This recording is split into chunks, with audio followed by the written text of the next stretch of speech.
Violet bolted upright, shoving herself away from Allaric like she'd touched a hot stove. Her brain felt scrambled, trying to piece together what had just happened.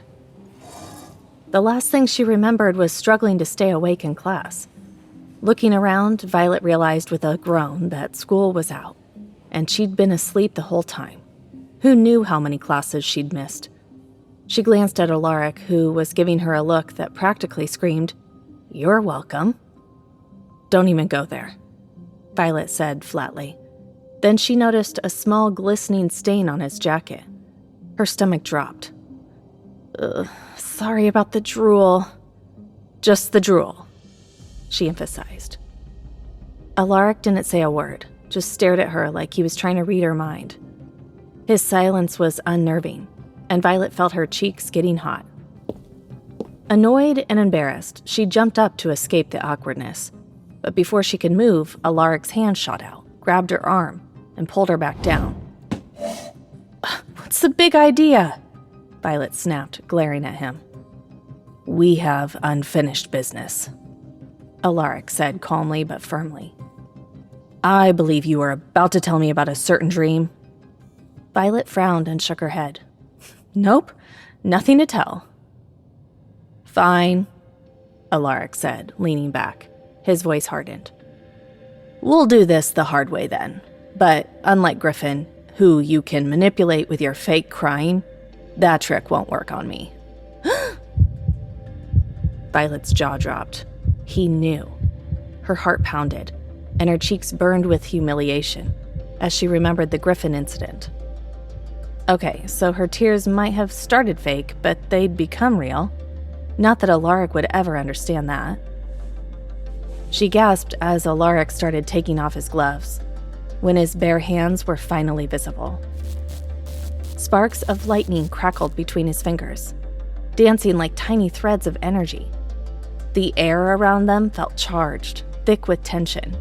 Violet's throat tightened as she watched him control the electric currents, the light twisting and snapping like a living thing. Violet stared, barely breathing, both fascinated and scared. Allaric pulled a tendril of electricity from his palm like it was a string. The lightning twisted and coiled like a snake, humming with power. Its pale blue glow cast creepy shadows across his face, making him look dangerous. Violet flinched when the lightning got close, the static making the hairs on her arms stand up. She looked from the lightning to Alaric's face, but his eyes were glazed over, focused on the current in his hand. "Do you know what electricity does to the human body, Violet Purple?" he asked, his voice low and menacing, each word sending a shiver down her spine. Violet swallowed, unable to speak. "It travels through the body faster than you can imagine," he continued, still focused on the lightning.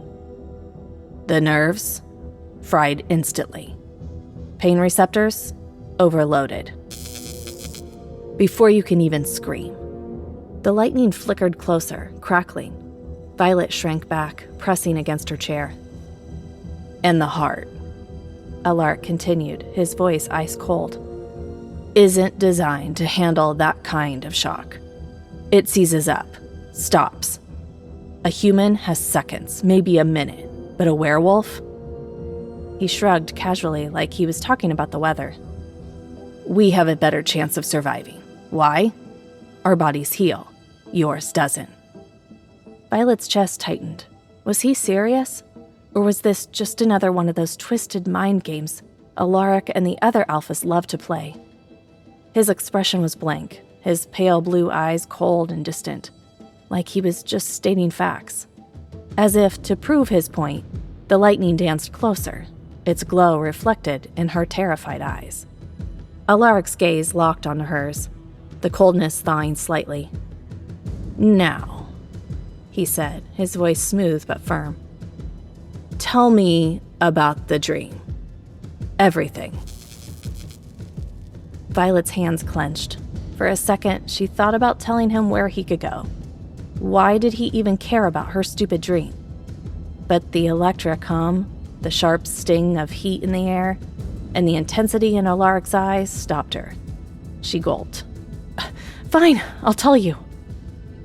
Allaric seemed satisfied, pulled the lightning back into his hand, where it disappeared with a soft snap. He leaned back, arms crossed, a smug look on his face. Good choice, Violet, he said, his voice still laced with warning. Now, start talking. Violet glared at him like she was trying to burn a hole through his skull. Fine, if he wanted to know about her private dream so badly, she'd tell him. Taking a deep breath, she started. It's true, I did dream about Asher. Wait, Allaric cut her off.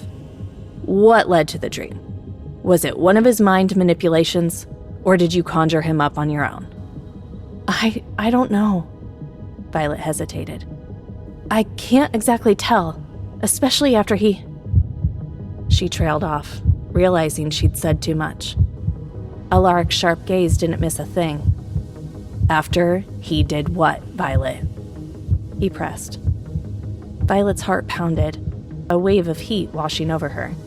She swallowed hard. He caught me trying to escape the school, and then he punished me. Allaric leaned forward, his voice dropping lower, a mix of curiosity and something almost like sympathy. And how exactly did he punish you?